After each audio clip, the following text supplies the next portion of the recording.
Welcome back to the Smugsy Show. I'm Smugsy, your host. Almost every Wednesday we meet here to talk about important things and important people, although we haven't been here for a few Wednesdays. Happy New Year. Good to be back. Let's talk about the top stories that's on everybody's mind. First, coming out of Boston, producers from the Kirk Minihane Show suspended. Jack Coleman and Gus. Well, I mean, of course, I have a take on it. My take is that it boils down to Kirk Minihane being binary. You know, he talks about bits all the time. The language of bit is the language of somebody who's binary. And if you look at his mind, okay, and his producers, they're alter egos. So you got Coleman and Gus. On the one hand of Kirk Minihane's mind is Winchester Kirk, right? That's Coleman. Like classic, preppy, timeless, like Wayfarer sunglasses. Romantic Kirk. On the other hand, there's Bill Ricka Kirk. Like porn king Kirk. Scrappy, scruffy, dirty, hunted like a wild animal. On the run.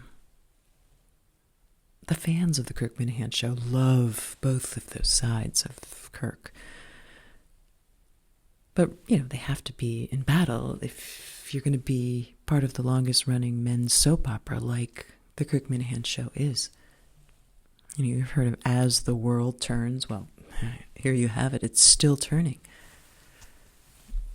And so what's going to happen? Well, obviously in the Kirk Minihane Show, the character of Kirk Minihane is not going anywhere. He stays around. And Coleman, I mean, guys like Coleman, or the door's just open. He's in it for the long game. He's got boys. He's all set. If he leaves, it'll be like Steve and Dave Cullinane. He'll still have a place at the table. Whereas Gus, you know, that's a little bit messier. Bill Ricka Gus. Bill Ricka Kirk. His wife will leave him. The drugs will become a problem.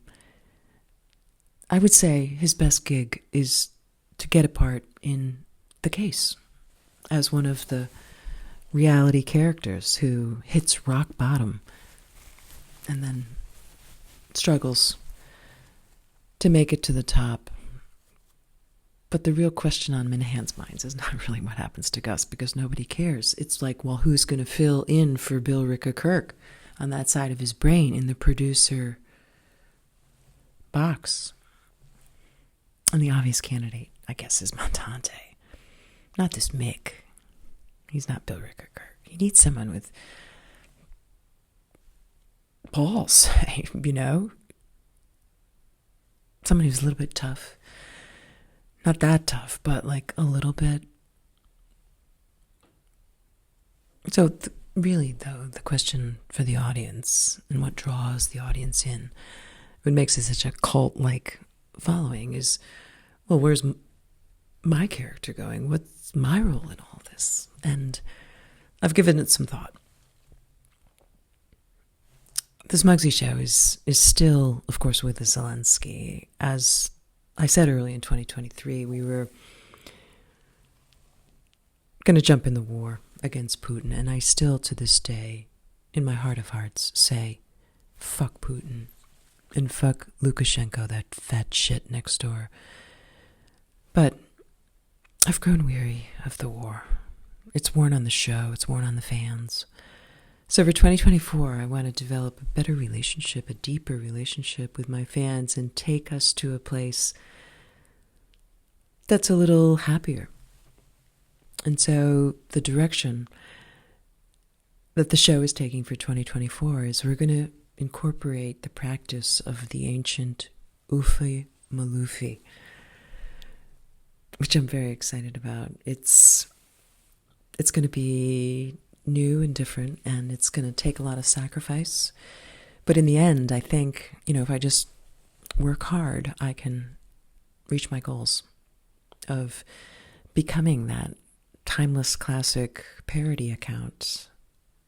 I want to be in the top 50 of KMS. Okay, I think the Smugsy Show has has done its part on a lot of different levels. And I think if we can together practice Oofy Maloofy, it would be a great way to grow and to give back. So I hope you'll subscribe and send in a comment. I mean, because this is a new and dangerous world, this Oofy Maloofy business. And while it's all, kumbaya, I guess, we'll see. We don't know where the road is going to turn. We don't know what's around the corner. We don't know what's next. The only thing we can do is control ourselves and our feelings. And one of the feelings I have is gratitude for the people on the flight in Japan who followed the instructions of the flight attendants who were able to get out of that plane before it burned up. Did you hear the story? Oh my goodness. Poor Japan. They have the earthquake. Then they have this plane, cargo plane, stuffed with supplies to help the victims of the earthquake. But instead, that supply plane crashed into a commercial plane carrying business people and tourists and vacationers. Like 275 people in this plane that crashed into the other plane, and they had to escape. And only 3 of the exit doors were open. And nonetheless, they were able to follow the instructions of the flight attendants who actually knew what they were doing and had backup supplies of like microphones, and the lights worked, and all the good calm people stayed in their seats until the doors opened, and then they followed the instructions and jumped on the little chutes and took off their sharp high heels so they wouldn't pop the chute.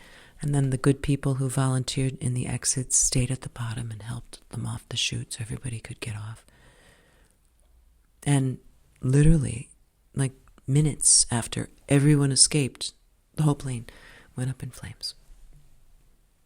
It's a nice story. People working together to survive the flames. It's a metaphor, really, for what we're all here on this planet to do, and that's to help each other. Help each other get on and off that chute, right? That exit ramp. And that's really what we're going to do here on the show. So stick with us and subscribe, leave a comment. And until next time, this is Smugsy Girl signing off. Take care.